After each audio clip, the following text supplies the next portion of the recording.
देवी चंद्रघंटाए नमः। सभी श्रोताओं और दर्शकों को मेरा नमस्कार। आप सभी का स्वागत है आपके अपने YouTube चैनल कहानी टॉकीज पर। आप सभी को चैत्र नवरात्रि की हार्दिक शुभकामनाएं। माता रानी की कृपा आप पर और आपके परिवार पर सदैव बनी रहे। नवरात्रि के दिनों में माँ दुर्गा के भक्त पूरी विधि विधान से 9 दिन पूजा करने के बाद दुर्गा सप्तशती का पाठ करते हैं। दुर्गा सप्तशती का पाठ ज्यादातर घरों में हर रोज किया जाता है, लेकिन नवरात्र में इसका पाठ विशेष फलदायी माना जाता है। दुर्गा सप्तशती का पाठ करने में कम से कम 3 घंटे का समय लगता है, लेकिन आजकल की भाग दौड़ भरी जिंदगी में दुर्गा सप्तशती का पूरा पाठ करने के लिए समय नहीं होता। आज हम आपको कम समय में संपूर्ण दुर्गा सप्तशती के पाठ का संपूर्ण लाभ प्राप्त करने के लिए एक आसान सा उपाय बताते हैं, जो खुद भगवान शिव ने बताया है। साथ ही दुर्गा सप्तशती के पूर्व के अध्याय हमारे चैनल कहानी टॉकीज पर अपलोड किए गए हैं। आप हमारे चैनल पर जाकर माता रानी की महिमा का वर्णन जरूर सुनें। दुर्गा सप्तशती में 13 अध्याय हैं, जिनको 3 चरित्रों में बांटा गया है। हर अध्याय में माँ भगवती की महिमा और उनके रूपों के बारे में वर्णन किया गया है।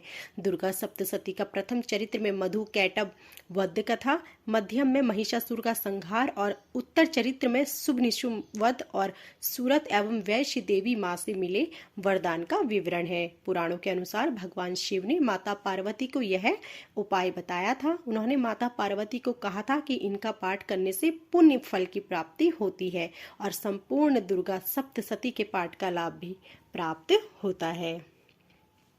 तो आइए माँ दुर्गा का मन ही मन ध्यान करते हुए आज का अध्याय दुर्गा सप्तशती पाठ में अध्याय 4 आरंभ करते हैं। सिद्धि की इच्छा रखने वाले पुरुष जिनकी सेवा करते हैं तथा देवता जिन्हें सब ओर से घेरे रहते हैं, उन जया नाम वाली दुर्गा देवी का ध्यान करें। उनके श्री अंगों की आभा काले मेघ के समान श्याम है। वे अपने कटाक्षों से शत्रु समूह को भय प्रदान करती है। उनके मस्तक पर आबद्ध चंद्रमा की रेखा शोभा पाती है। वे अपने हाथों में चक्र, कृपाण और त्रिशूल धारण करती हैं। उनके 3 नेत्र हैं। वे सिंह के कंधे पर चढ़ी हुई हैं और अपने तेज से तीनों लोगों को परिपूर्ण कर रही हैं। ऋषि कहते हैं, अत्यंत पराक्रमी दुरा आत्मा महिषासुर तथा उनकी दैत्य सेना के देवी के हाथ से मारे जाने पर इंद्र आदि देवता प्रणाम के लिए गर्दन तथा कंधे झुकाकर उन भगवती दुर्गा का उत्तम वचनों द्वारा स्तवन करने लगे। उस समय उनके सुंदर अंगों में अत्यंत हर्ष के कारण रोमावक्त हो आया था। देवता बोले, संपूर्ण देवताओं की शक्ति का समुदाय ही जिनका स्वरूप है तथा जिन देवी ने अपनी शक्ति से संपूर्ण जगत को व्याप्त कर रखा है, समस्त देवताओं और महर्षियों की पूजनीय उन जगदम्बा को हम भक्ति पूर्वक नमस्कार करते हैं। वे हम लोगों का कल्याण करें। जिनके अनुपम प्रभाव और बल का वर्णन करने में भगवान शेषनाग, ब्रह्मा जी तथा महादेव जी भी समर्थ नहीं है।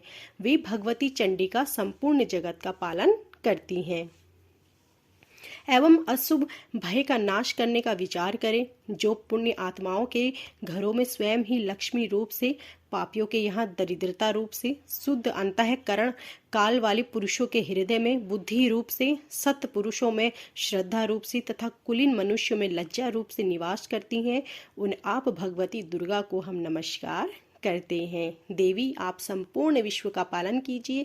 देवी, आपके इस अत्यंत रूप का, असुरों का नाश करने वाली, भारी पराक्रम का तथा समस्त देवताओं और दैत्यों के समक्ष युद्ध में प्रकट किए हुए आपके अद्भुत चरित्रों का हम किस प्रकार वर्णन करें। आप संपूर्ण जगत की उत्पत्ति में कारण हैं। आप में सतगुणा, रजोगुण और तमोगुण, ये तीनों गुण मौजूद हैं, तो भी दोषों के साथ आपका संसर्ग नहीं जान पड़ता। भगवान विष्णु और महादेव जी आदि देवता भी आपका पार नहीं पाते। आप ही सबका आश्रय है। यह समस्त जगत आपका अंशभूत है, क्योंकि आप सबकी आदिभूत अव्यक्ता परा प्रकृति हैं।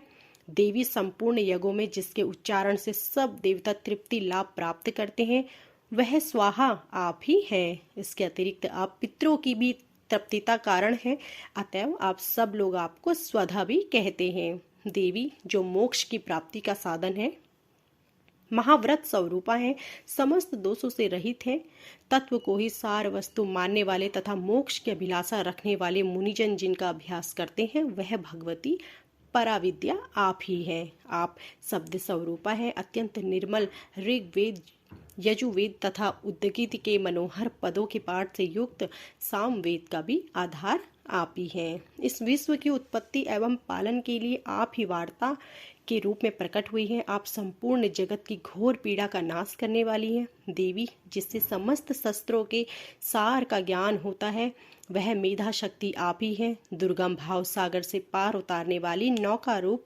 दुर्गा देवी आप ही हैं। आप कहीं भी आसक्त नहीं हैं।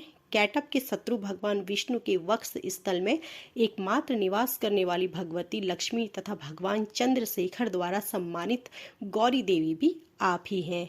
आप मुख मंद मुस्काने से सुशोभित निर्बल पूर्ण चंद्रमा के अनुकरण करने वाला और उत्तम स्वर्ण की मनोहर कांति से कमनीय है, तो भी उसे देखकर महिषासुर को क्रोध हुआ और उसका सहसा उसने उस पर प्रहार कर दिया। यह बड़े आश्चर्य की बात है। देवी, वही मुख जब क्रोध से युक्त होने पर उदय काल के चंद्रमा की भांति लाल और तनी हुई भौहों के कारण विकराल हो उठा, तब उसे देखकर जो महिषासुर के प्राण तुरंत निकल गए। यह उससे भी बढ़कर आश्चर्य की बात है, क्योंकि क्रोध में भरे हुए यमराज को देखकर भला कौन जीवित रह सकता है। देवी, आप प्रसन्न हो। परमात्मा स्वरूप आपके प्रसन्न होने पर जगत का अद्भुत होता है और क्रोध में भर जाने पर आप तत्काल ही कितने कुलों का सर्वनाश कर डालती हैं। यह बात सभी अनुभव में आई है, क्योंकि महिषासुर की यह विशाल सेना क्षण भर में आपके कोप से नष्ट हो गई। सदा प्रदान करने वाली आप जिन पर प्रसन्न रहती हैं, वे ही देश में सम्मानित हैं। उन्हीं को धन और यश की प्राप्ति होती है।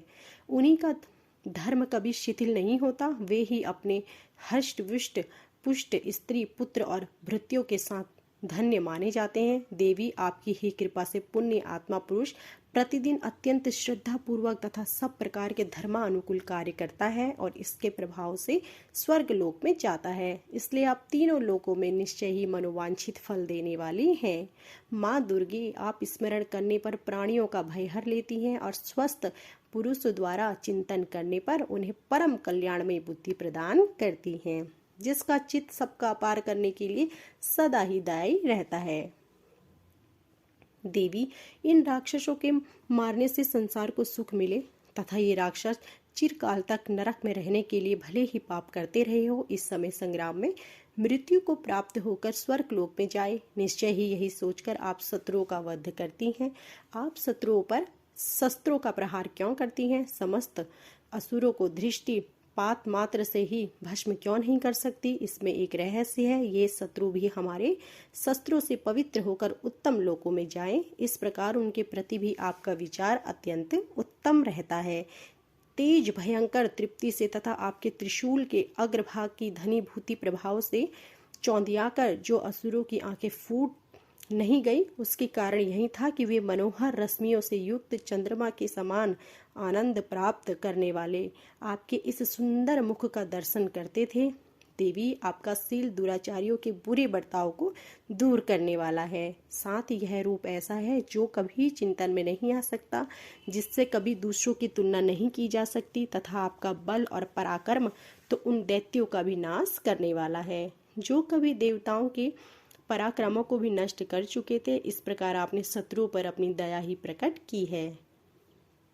वरदायिनी देवी, आपके इस पराक्रमी किसके साथ तुलना हो सकती है तथा शत्रुओं को भय देने वाला एवं अत्यंत मनोहर ऐसा रूप भी आपके सिवा और कहाँ है? हृदय में कृपा और युद्ध में निष्ठुरता, ये दोनों बातें तीनों लोगों के भीतर केवल आप में ही देखी गई है।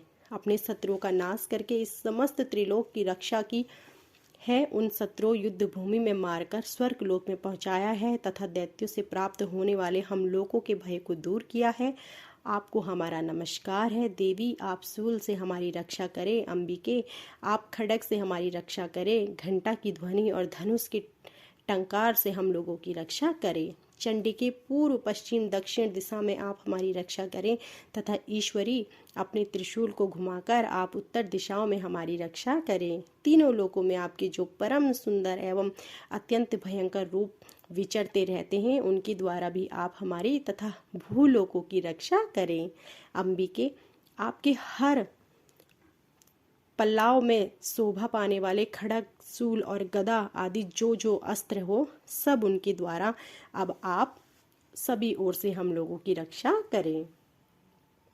ऋषि कहते हैं, इस प्रकार जब देवताओं ने जगन माता दुर्गा की स्तुति की और नंदन वन के दिव्य पुष्पों एवं गंध चंदन आदि के द्वारा उनका पूजन किया, फिर सबने मिलकर भक्ति पूर्वक दिव्य धूपों की सुगंध निवेदन की।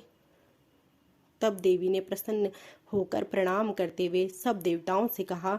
देवी बोली, देवताओं, तुम सब लोग मुझसे जिस वस्तु की अभिलाषा रखते हो उसे मांगो। देवता बोले, भगवती ने हमारी सब इच्छा पूर्ण कर दी, अब हमें कुछ नहीं चाहिए, क्योंकि हमारा यह शत्रु महिषासुर मारा गया।